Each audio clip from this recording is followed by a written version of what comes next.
Overwhelmed and stressed and anxious to the max? That's not how you should feel about choosing your Disney World hotel. So let us help make that big decision for you here on DFB Guide.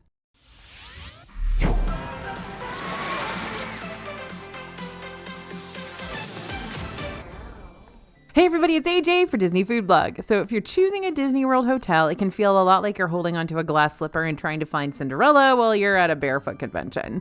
Lots of feet, not a lot of time to find the right fit. But today's video should help narrow down the scope for you before the clock strikes midnight. We're going to be looking at a few different important categories when it comes to choosing a Disney World resort. Things like pricing and location, theming, etc. And we'll also highlight some specific Disney hotels within each category that are going to do a really good job of showing off their special skill sets. Ready? All right, here we go. We'll start with pricing. This is arguably the most important category for most families. The prices for Disney hotels are broken up into 3 different categories. Value resorts are going to be your most affordable option. On average, a standard room at one of these locations is around $200 to $250 a night. I know, still sounds pretty pricey, doesn't it? Does not sound like a value resort, but a value resort doesn't mean you're sacrificing that Disney charm and convenience. We're going to talk more about the amenities and perks for all the Disney hotels later on, but for now, keep in mind that the price you pay for a room doesn't just give you a place to rest your head. It also keeps you immersed in the Disney scene all vacation long and makes things extra convenient for you too. That being said, that doesn't mean you won't find value resort rooms that dip below that $200 price point. During off-season times, particularly during back-to-school season, around August and September, we can see the value resorts dip down to around $170 to $180 per night. But you might also be able to save even more money on your hotel stay if you're using one of the special offers and deals and discounts that Disney always has running. Like, they constantly have discounts going. So if you're paying rack rate for your hotel, it just means you didn't really look hard enough. And you're going to find those deals and discounts on their special offers page on their website. They're always listed there. You can also join our newsletter. The link to join is down in the description. Totally free to join. And we're going to tell you every time a new discount comes out. Now, depending on the discount, your standard value resort could drop down to as low as $150 to $160 per night, which is why it's always worth looking at those discounts to see what's available. Now, moderate resorts, those are the middle ground. They're going to be pricier than what you'll pay for a value hotel, but they're not going to be nearly as expensive as a deluxe resort. More on that category in just a second. The reason for the slightly higher price point is because you're going to have some extra amenities and activities at your disposal at these resorts. For example, moderate resorts have whirlpool spas sometimes. They feature pools with slides, and depending on where you're staying, extra activities to book like fishing, bicycle riding, kayaking, stuff like that. They also tend to have more dining and lounge options. Some of them even have super fancy things like fitness centers and things like that, right? A standard moderate room tends to cost around $300 to $400 per night. But again, if you can find a decent discount on the Disney World website, there are times when these rooms drop below $300. Then you've got your deluxe resorts, your richy rich, very expensive hotels. These are the highest end options for you to choose from with the most amenities and perks available. Thinking about walking to a park from your hotel, that's going to be here, the deluxe resort category. Standard deluxe rooms can start around $500 to $550 per night. But if you're looking for a bigger or more luxurious stay or some of those, top of the line hotels, these rooms can get to be in the thousands per night. Just so you're aware, and I'm not even joking, we're not even talking about suites. Like a standard room can be $1,000 per night. Okay, now we understand what the pricing levels are here, right? Let's talk about hotel highlights. This goes without saying, but all of Disney's value resorts are going to be your best option when it comes to saving money on a Disney hotel stay.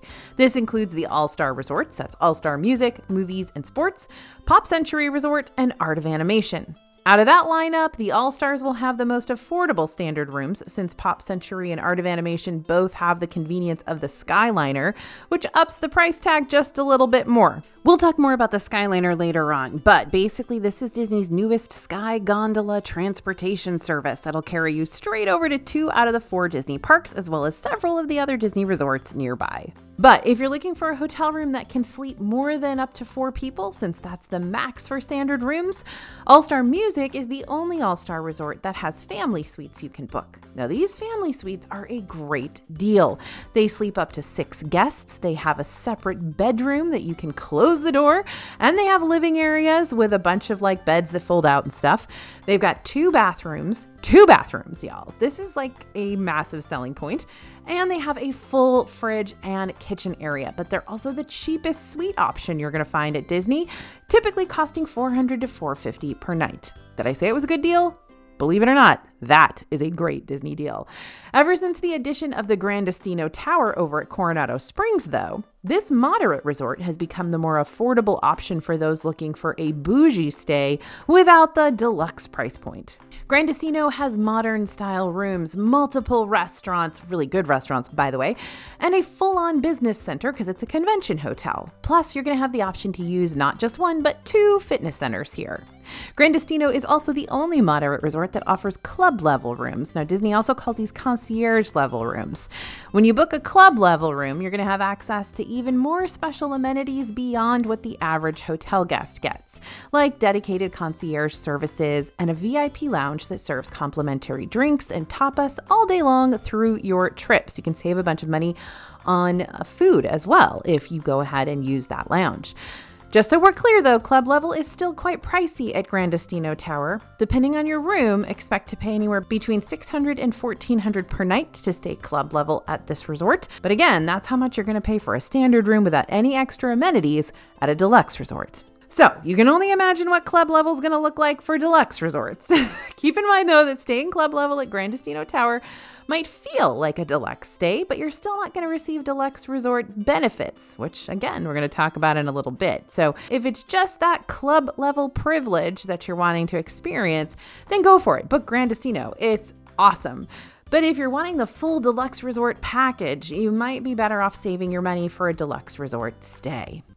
Okay, location and transportation. This is a huge, huge deal when it comes to booking your hotel because remember, Disney World's massive. It's the size of San Francisco. So where you stay has a major bearing on how long it takes you to get everywhere you want to go. But here's good news. Every single Disney hotel is going to provide you with free bus transportation everywhere on property. Now, that bus transportation is going to look different depending on where you stay. Some buses might have to make multiple stops around your hotel to pick up a bunch of people at plenty of bus stops. Some buses might jump between resorts to pick up even more people in the afternoon, and some resorts might not have a bus that connects to a certain park. For instance, in the past, Pop Century hadn't had a direct bus over to Epcot and Hollywood Studios since it's part of the Skyliner route. But if you're apprehensive about the thought of taking the Skyliner, the neighboring Art of Animation resort usually still provides bus services to those specific parks for guests staying at both Art of Animation and Pop Century. This isn't always the case, and sometimes Pop Century will have its own bus services to these parks as well, especially if the Skyliner is down for weather or maintenance. So it's always a good idea to talk to the front desk when you're checking in to see what options will be available for transportation when you're there.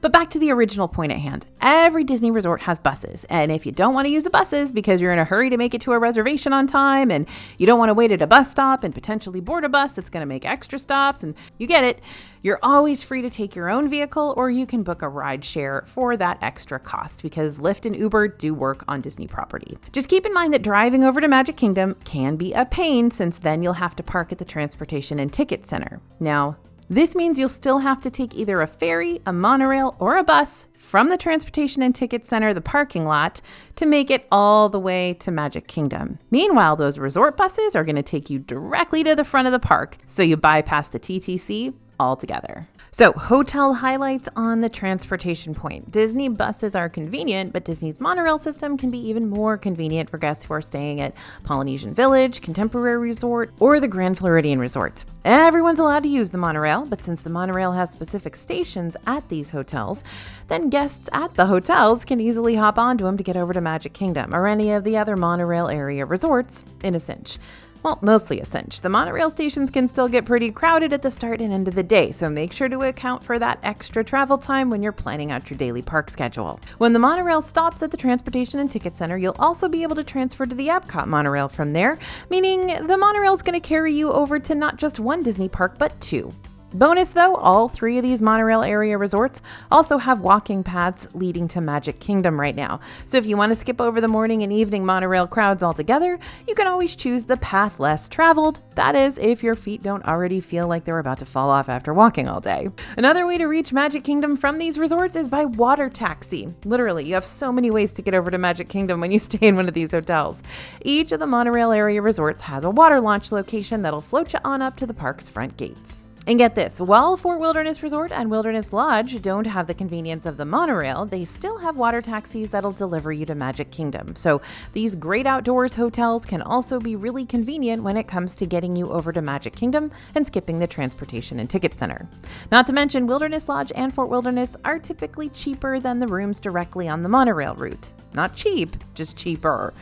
The Skyliner area resorts do tend to be really popular with guests too. Not only is the Skyliner a great and fun way to carry you over to Hollywood Studios and Epcot and the other Skyliner area resorts, but the resorts along this route tend to be a whole lot more affordable than the ones on the monorail route. Well, except for the Riviera and the other resorts situated in the Epcot area, of course. Other resorts you can find on the Skyliner route include Caribbean Beach Resort, which is a moderate hotel that's actually home of the Skyliner's main hub, Art of Animation and Pop Century resorts, 2 value resorts that share one Skyliner station, and the Epcot area resorts, including Yacht and Beach Club and Boardwalk Inn, and the partnering Swan and Dolphin Hotel that's owned by Marriott. They've got the Skyliner at their convenience since the Epcot Skyliner station is only a short walk away from all of these. And since the Epcot Skyliner station is only a short walk away, you know what else is only a short walk away? Yep, Epcot itself. When you stay in the Epcot resort area, Epcot's International Gateway, that's the back side of the park, is literally going to be in your backyard. That's especially true for those staying at Beach Club. The Epcot area hotels also have walking paths that are going to lead you over to Hollywood Studios. It's going to be a bit of a longer walk for you, 15 to 20 minutes depending on where your room's situated, but nonetheless, it's still a solid option if you don't want to deal with the headache of Skyliner crowds at the start and the end of the day, which can get heavy. And much like the monorail resorts, the Epcot area resorts have water transportation too. Instead of walking or riding in a Skyliner gondola, you can always choose to hop on board one of the friendship boats that'll lead you on back to your home away from home instead. Moving on to theming for your hotel choice, right? Contrary to popular belief, Disney hotels aren't just Mickey, Mickey, Mickey all the time. Though if they were, I don't know, maybe I wouldn't mind. Mickey Mouse is pretty cool. But instead, the theming around Disney's resorts is a spectrum. If you want that over-the-top Disney theming with bright colors and larger-than-life characters, Disney's got it. But if you want something classier for an adults-only vacation getaway, Disney has those too.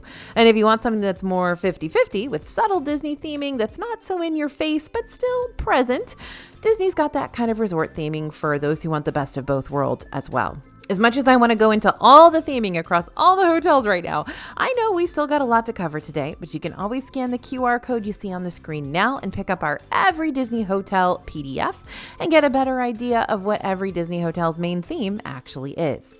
For now, let's highlight just a few of our favorite resort themes to show you how unique each Disney hotel can be. Gotta start off with one of the coolest resorts in not just Disney, but possibly anywhere, Animal Kingdom Lodge.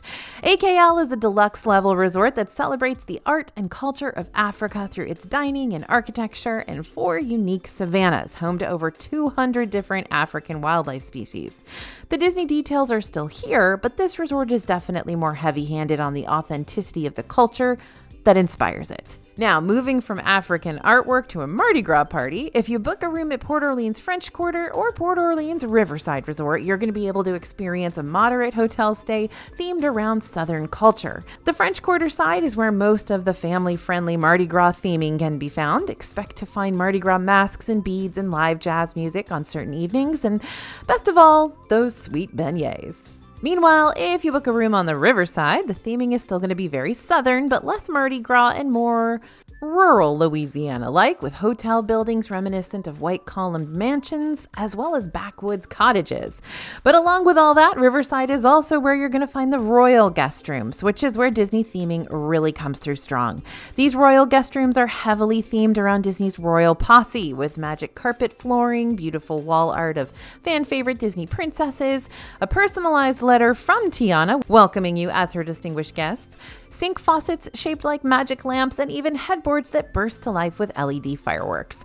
And best of all, they're still not going to be nearly as expensive as a stay in one of the deluxe resorts, so you can still live out your bougie Disney dreams without having to break the bank. The Royal Guest Rooms can be a great stay for your kids' first visit, but if you really want to make your kids' jaw drop all vacation long, then you might actually want to book a room at the Art of Animation Value Resort.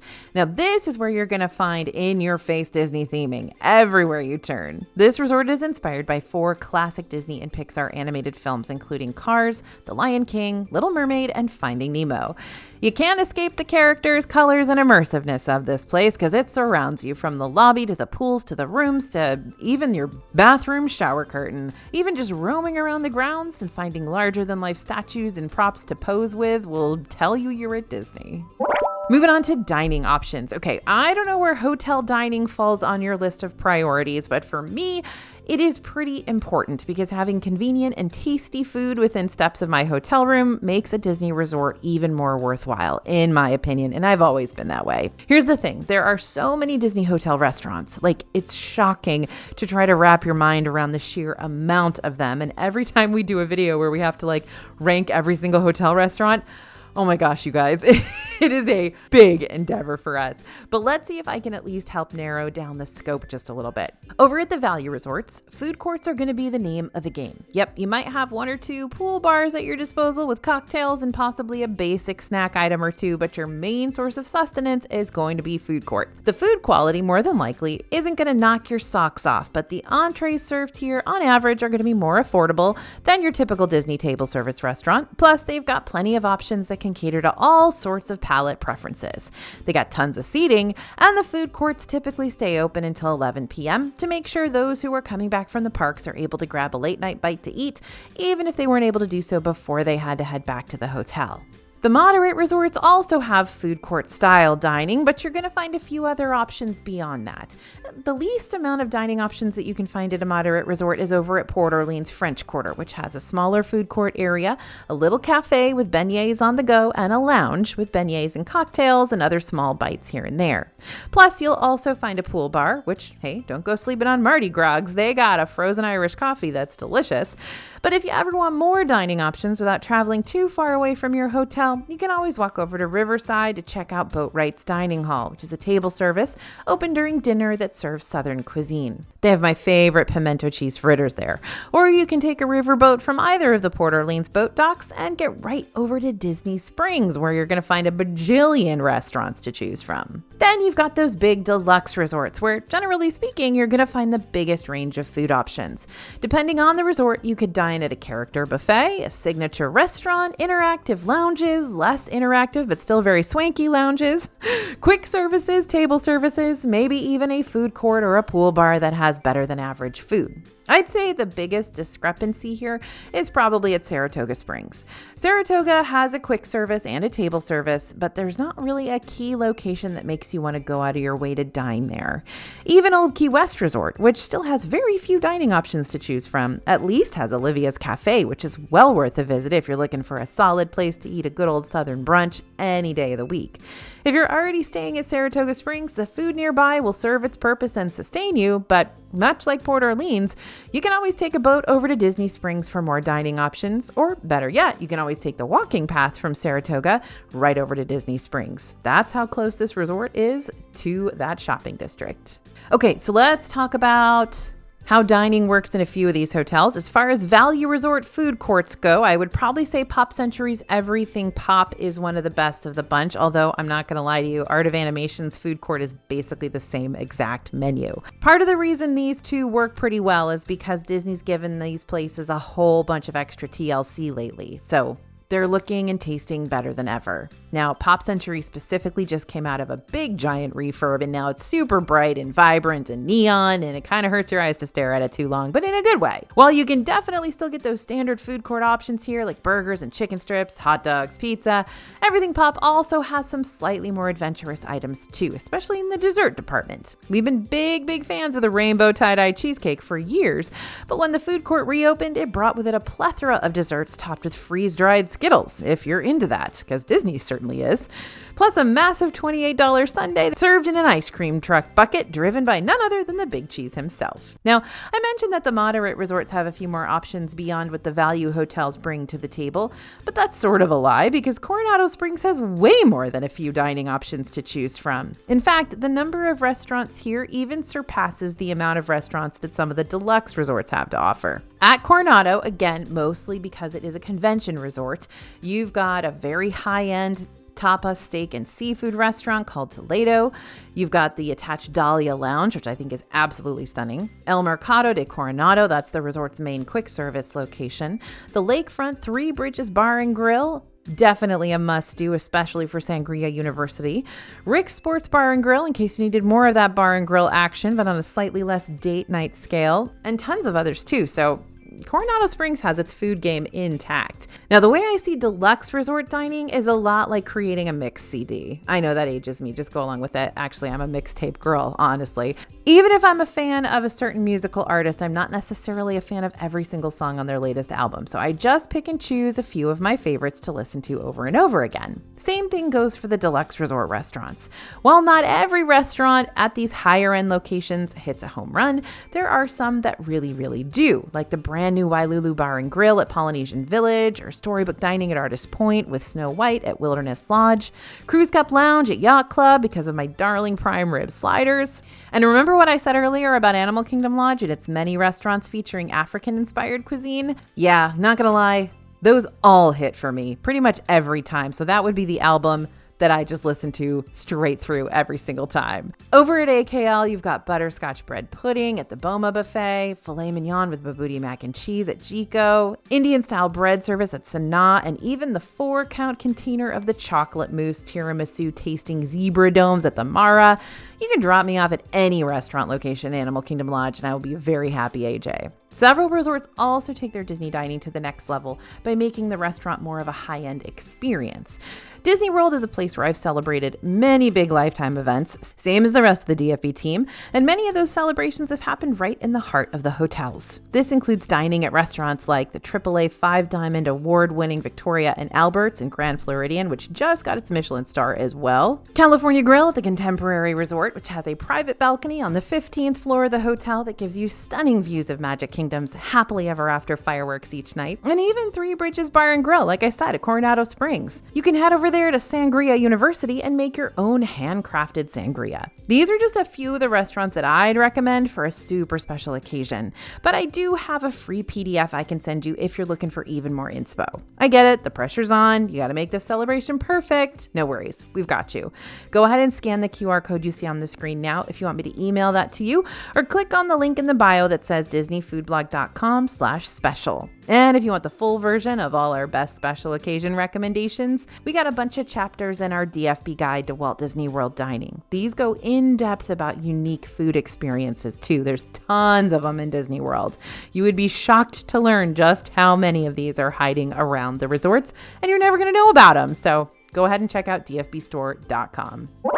Now, got an idea of what hotels you're thinking about? What about the activities and amenities and perks, right? No matter which Disney resort you book, you are guaranteed to have these amenities and perks at your disposal. Ready?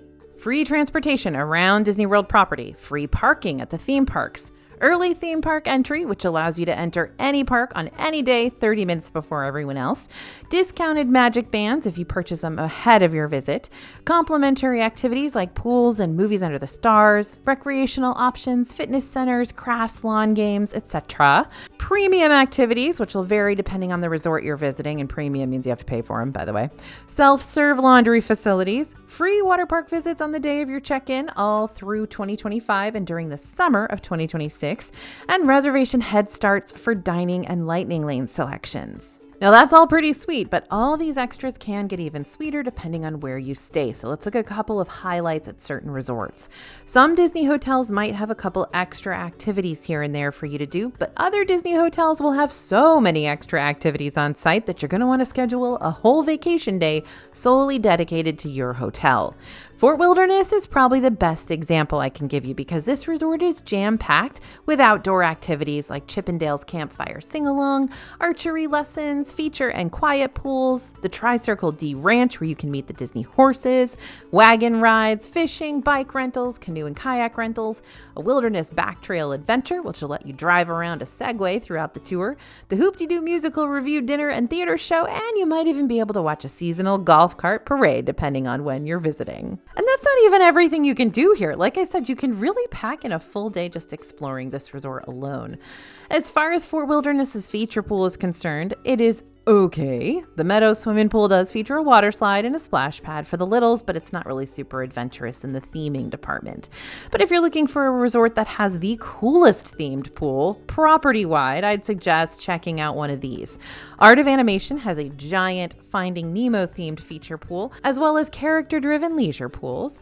Coronado Springs and Caribbean Beach, which are both moderate resorts, have such fun architecture surrounding their feature pools. And my personal favorite and yours, Yacht and Beach Club's Stormalong Bay, which is basically a mini water park shared between the two deluxe resorts. Speaking of deluxe resorts, if you stay at any of the deluxe Disney resorts, including the Marriott-owned Swan and Dolphin Hotel, you'll get the added extended evening hours benefit, which will allow you to stay in select parks on select evenings up to 2 hours after they close for everybody else. And those are awesome. You can figure out which parks are offering extended evening hours the week of your visit by checking out the park hours and events calendar over on the Disney World website. Now, how did you do finding a Cinderella for your glass slipper? Hopefully this helped you find your true match resort, or at least gave you a solid starting point. But if you're looking for even more Disney resort choosing guidance, make sure to check out some of our other Disney hotel centered videos, like our best hotel in Disney World, which is unlike any hotel video we've ever done before. And don't forget to hit up disneyfoodblog.com/special right now to pick up your free special occasions in Disney World guide. Thanks for listening, everyone, and thanks for watching. As always, this is AJ for Disney Food Blog, and we'll see you real soon.